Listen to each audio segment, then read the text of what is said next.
Regresamos con lo que habíamos anticipado. Hoy conversamos en exclusiva con Rodrigo Toppelberg, quien se mantiene con arresto domiciliario, imputado por estafa y por otros delitos económicos en el marco del caso FACTOP.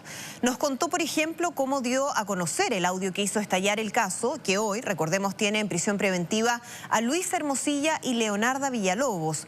Sus confesiones, a continuación. Rodrigo, muchísimas gracias por recibirnos y por permitirnos esta entrevista. De nada. Quiero partir, Rodrigo, por el hito dentro de este caso que hace estallar, digamos, esta bomba con sus múltiples aristas, y ya vamos a estar desglosándola. El famoso audio en el que aparece Luis Hermosilla, Leonarda Villalobos y Daniel Sauer conversando respecto a la situación, y que posteriormente conocemos y da pie entonces a esta investigación. ¿Cuándo sabe usted directamente de la existencia de ese audio? El 22 de junio. ¿En qué contexto? Me lo muestra Leonarda Villalobos, que había grabado y tenía una evidencia de los ilícitos de los Sauer. ¿Qué es lo que más le impacta de ese audio? Paso por distintas fases según cuando lo voy escuchando. Lo primero es lo de Daniel Sauer. Daniel Sauer era mi hermano, era mi amigo. Y después empiezo a escuchar con el tiempo, los nombres yo no los manejaba muy bien. Yo no estaba en el día a día, en la operativa del factoring y todo.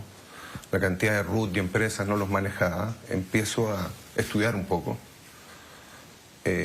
Aprendí más del factoring con el escándalo que trabajando en el factoring cuando trabajé del 2009 al 2020. Y me doy cuenta más o menos de lo grande que es esto. Pese si habían cosas que eran verdad o mentira, que me doy cuenta cada vez más que son verdad. Y me doy cuenta de algo surreal para mí. ¿Qué cosas creía usted que eran mentiras y que posteriormente se confirma o usted cree que se confirma? El tema de las coimas y cosas, yo conocía a Leonarda, conocía muy poco a Hermosilla. Yo creí que era una cosa para sacar plata. No me constaba que habían. Pero empiezo a ver que algo tiene que haber. No me doy cuenta de la magnitud que era ahora, que están involucrados un montón de gente en estos chats de Hermosilla. Y veo que, tal como dicen en el audio, de 300 personas pasan a 1000. Estaban todos metidos. ¿Y usted no se imaginaba eso? No, jamás. ¿En qué momento decide filtrar este audio? Yo envío al Ministerio Público, a un funcionario de la CMF y a algunos medios periodísticos alrededor del 13 de noviembre, o 12 fue después del 10, pero sé que CIPER lo publica el día siguiente. No me acuerdo muy bien en qué fecha fue. Habían pasado 3 meses desde que yo hice la denuncia en el Ministerio Público y no tenía respuesta, no se estaba moviendo. Me decían que la causa era, mis abogados me decían que la causa era secreta, pero tenía que de alguna manera ejercer presión. Y decide entonces hacerlo público. Sí. ¿Por qué? Y explíquenos el método en que lo hace público. ¿Qué usted dice? Decido filtrarlo, entregarlo a medios de comunicación Yo lo y a otras envío instituciones. en forma anónima. Pero haciéndose pasar por Daniel Sauer. Claro, eso era para no hacer tan melodramático, ponerme algún apodo como Anonymous o alguna cosa así, no era mi intención. Pero sí puse una cosa que era obviamente que no era él, pero puse el nombre de Daniel Sauer y escribí algo como soy Daniel Sauer y así dice el fraude de FACTOP. ¿Y desde qué teléfono lo envía? Consigo un teléfono de prepago, sistema Android, comprado en efectivo. Yo temía mucho por las repercusiones que podía haber por esto, pese a que era obvio que era yo. Si soy el único que me beneficio en ese audio. Pero igual traté de hacerlo anónimo y de la mejor manera. Entonces compro un teléfono de prepago, en efectivo. Hago una limpieza de metadatos, vale decir, quitar el sonido de fondo, más o menos limpiar. Cosa que no era muy necesario, la verdad, nunca se investigó mucho esto. El caso filtración audio, por así decirlo. Consigo un número para WhatsApp del Reino Unido y bueno, convirtiéndolo a MP3 hago 3 enlaces y lo envío por WhatsApp. ¿Con qué nombre de mensaje? Némesis. ¿Y por qué ese nombre? Un poco de melodrama, la verdad es que está muy abrumado ahí y un poco de mitología ahí para darle dramatismo. ¿Por qué toda esta operativa de buscar un teléfono prepago, otro chip, estos nombres, hacerse pasar por Daniel Sauer, cuando usted ya había hecho una denuncia como Rodrigo Toppelberg en el Ministerio Público? Consulté con mis abogados y pese a que había un área gris si era lícito o no lícito, porque cuando atenta contra la fe pública y todo, y qué es lo que está pasando, se hace lícito el audio, me decían que podía contaminar la investigación. Y por otro lado, temía mucho lo que podía hacer Hermosilla. Hablaban de este señor de los pasillos, que tenía influencia en todos lados. Y de esa manera dejaba la duda si era yo o no. Pero usted mismo dice que es lo más probable que todos se enteraran que había sido usted. Sí, pese a que tampoco estaban tan seguros. Se han hablado de confabulaciones de mi equipo legal, se ha hablado de mi señora, pero nunca estaban bien seguros de quién era. Luis Hermosilla, ¿cuándo entra a su escenario? ¿Cuándo usted lo conoce directamente? Empiezo a conocer, yo creo que en abril, mayo, a través de por chat, otro de los chats, por una demanda que llegó, no por factura falsa, sino por un no pago. Caso Galibo, Energy, algo así era. Y Daniel Sauer me dice que vamos a trabajar con él. ¿Qué sabía usted de Luis Hermosilla hasta O sea, lo que sabía todo el mundo en ese minuto. Ni siquiera tenía claro que era el abogado de Patreon y que trabajaba en Patreon. Y no sabía que era un abogado de renombre, muchos contactos, pero hasta por ahí no sabía mucho más de lo que uno escucha de los grandes abogados de Chile. Y yo empiezo a tener una distancia con los Sauer, y ahí es donde él me cita a su oficina. ¿Cuándo fue eso? Principios de junio. ¿Antes de la grabación? Antes de la grabación, unas 2 semanas antes. Eso fue un poco clave en esos días porque yo me estoy enterando de todo antes que llegara a la grabación y tengo esta reunión con él donde me da una advertencia que tengo que mantenerme cerca de Daniel porque yo andaba muy frío con los Sauer ya. Algo sabía que pasaba. Creí que eran meramente problemas de liquidez, cosas así, no los ilícitos que se hacían. Y me hace una advertencia que hay consecuencias cuando uno se aparta del grupo. Entonces que tenía que mantenerme cerca de ellos. ¿Usted lo sintió como una advertencia o como una amenaza? Como una amenaza, pero era muy manipulado. Él era muy simpático, era muy entrador, pero me dice cómo van a pasar cosas, tú sabes, que pueden haber consecuencias. Que ¿No especifica qué consecuencias no especifica. podrían haber ocurrido? ¿Y qué piensa usted en ese momento? No lo entendí. Lo procesé después, solo dije, o sea, no me voy a acercar a Daniel Sauer. Pero sopesando después veo, sí, acá hay una manipulación, acá hay una advertencia, una amenaza y después, bueno. Usted dijo en su declaración, me dijo que tuviera cuidado de descolgarme de los demás socios de Factop. Todos los trapos al sol salen, que era mejor no soltar a los Sauer. ¿Eso fue textual lo que él le dijo? Sí.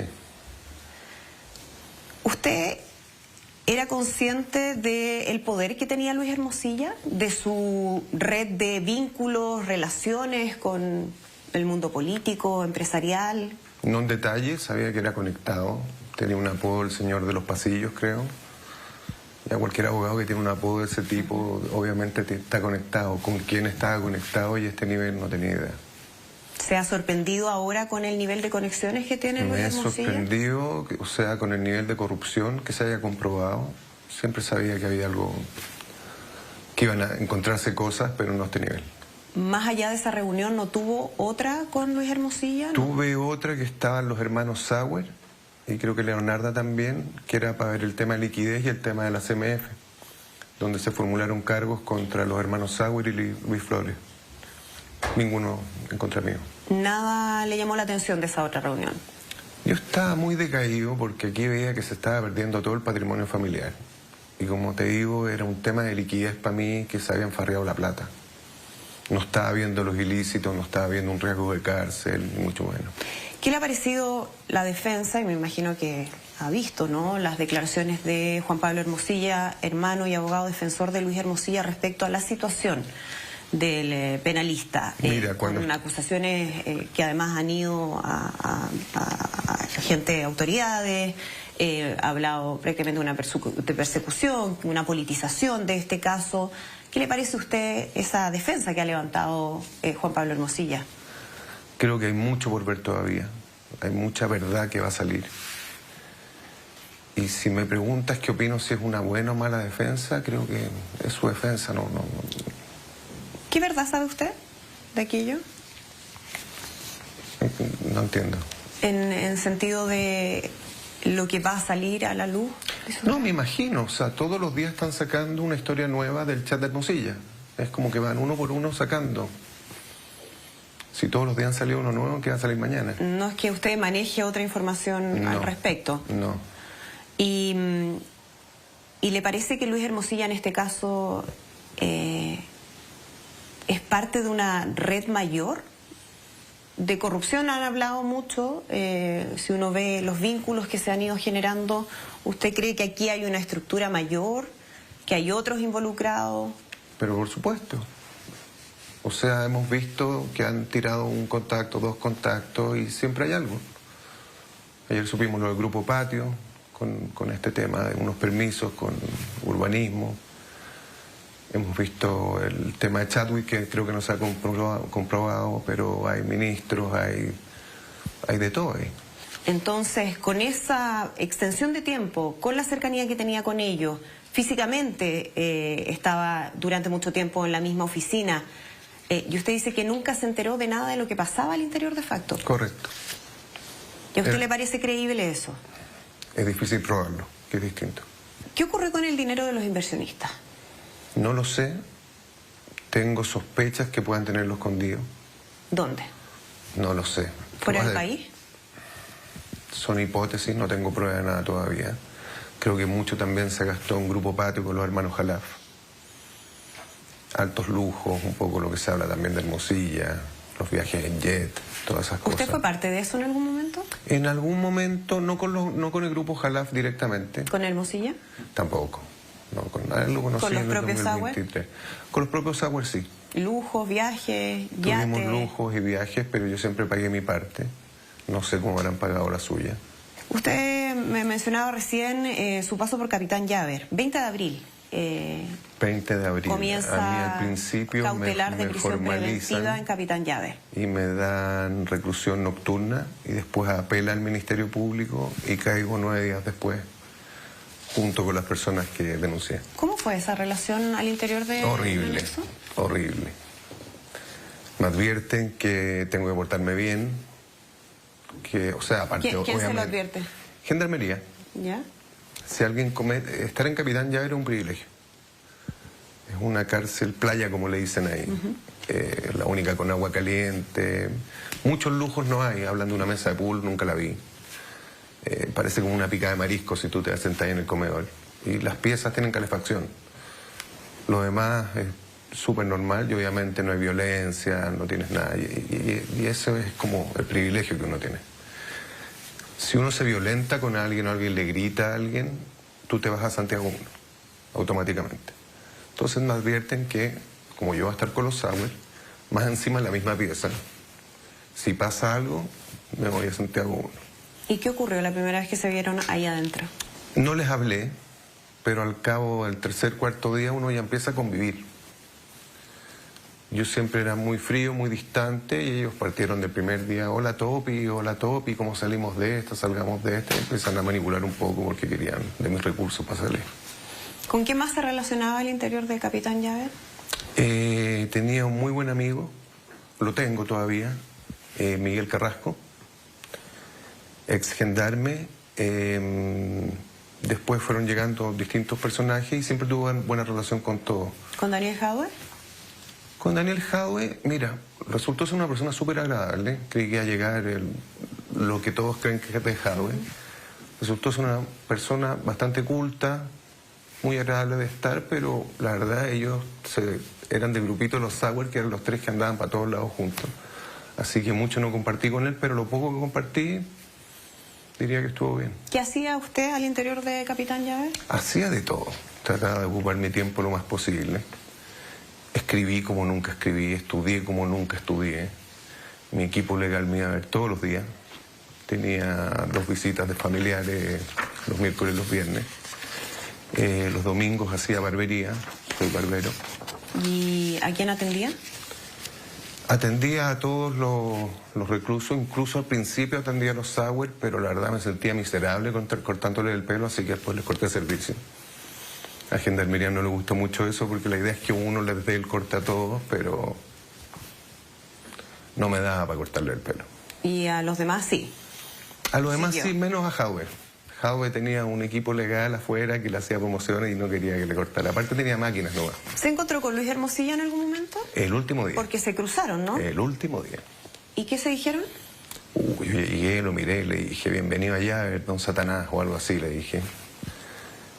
Y no, me entró al tiro, hola, ¿cómo estás? ¿Cómo has estado? Le dije, encerrado. Yo lo confronté. Porque tú puedes ver que yo lo metí ahí, pero yo veo a la persona que confabuló en mi contra. Y traté de como formar una instancia y confrontarme a él, y no hubo como la manipulación, llegó al tiro, se sentó al lado mío, me empezó a pedir consejo, y dije, aquí partimos de nuevo. Le seguí la corriente y tenía fe que iba a salir. La entrevista en exclusiva con Rodrigo Topelberg, un protagonista y uno de las piezas claves del caso Audio, imputado y actualmente cumpliendo arresto domiciliario. La entrevista